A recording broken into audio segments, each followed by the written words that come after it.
Tomorrow marks 2 years since a gunman opened fire during Highland Park's 4th of July parade, killing 7 people and injuring more than 40 others. To commemorate the somber anniversary, a new resolution honoring the victim's memory is now working its way through Congress. Congressman Brad Schneider, who represents Highland Park, introduced the measure in the House. He joins us live to discuss. Thank you for joining us, Congressman. Thank you for having me. After 2 years, does it still sting? Oh, absolutely. We'll never forget the day itself and the memory of the 7 who were murdered.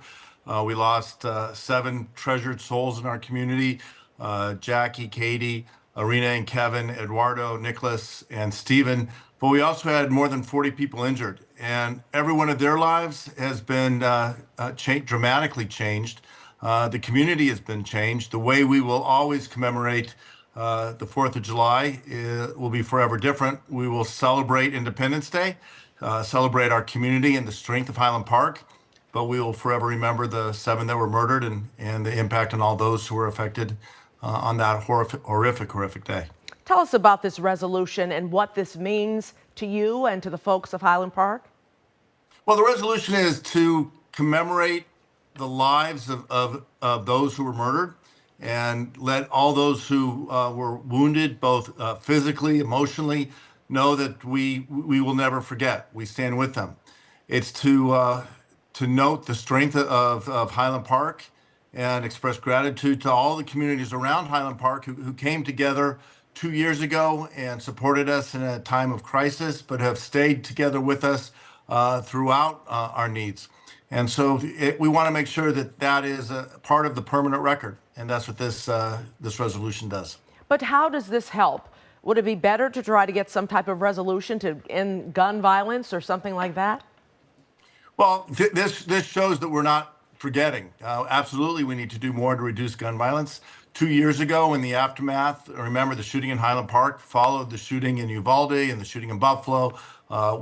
We have hundreds of mass shootings every year, more than one every single day on average.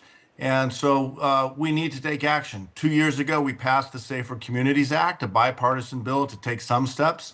In the immediate aftermath of Highland Park, expressing the voices of those who were impacted on that day, the House passed an assault weapons ban. We need to pass it in the House, pass that in the Senate, and send it to the president. We need to do so many more things to reduce gun violence in this country. The Surgeon General said it is a national health crisis. It is, and it needs a national response. The United States Congress should take steps to respect the Second Amendment for sure, but reduce gun violence in our community as much as we can. What are you doing and other senators and other congressmen, congresspersons doing to make that happen? Well, I'm working with my colleagues in the House. We have a gun violence prevention task force. We meet on a regular basis. We put together a number of bills, currently working on bringing forward Lucy McBath's Go Safe Act, which would take steps. I'm one of the vice chairs of the New Democrat Coalition. These are moderate Democrats. We just announced a package of 15 public safety bills. Among those are bills that would reduce gun violence. So we're working on legislation, working together within the Democratic caucus, trying to find Republican colleagues who will work with us. Gun violence doesn't ask, are you a Republican or a Democrat? Do you live in a rural or an urban community? Gun violence is affecting every community, people of all types, people of all states, and we need to act to reduce it across the country. Congressman, I ask this of politicians, I ask this of community workers. Is there really an answer to gun violence? There's no one answer. There's a lot of pieces that put together the answer. There's no one source of gun violence. There's gun violence that's a function of street crime, gang violence. There's gun violence that's a function of people taking their own lives. There's gun violence that's a consequence of people not storing their weapons safely in their home. Young children finding a loose gun loaded and accidentally killing or wounding themselves or family or friends.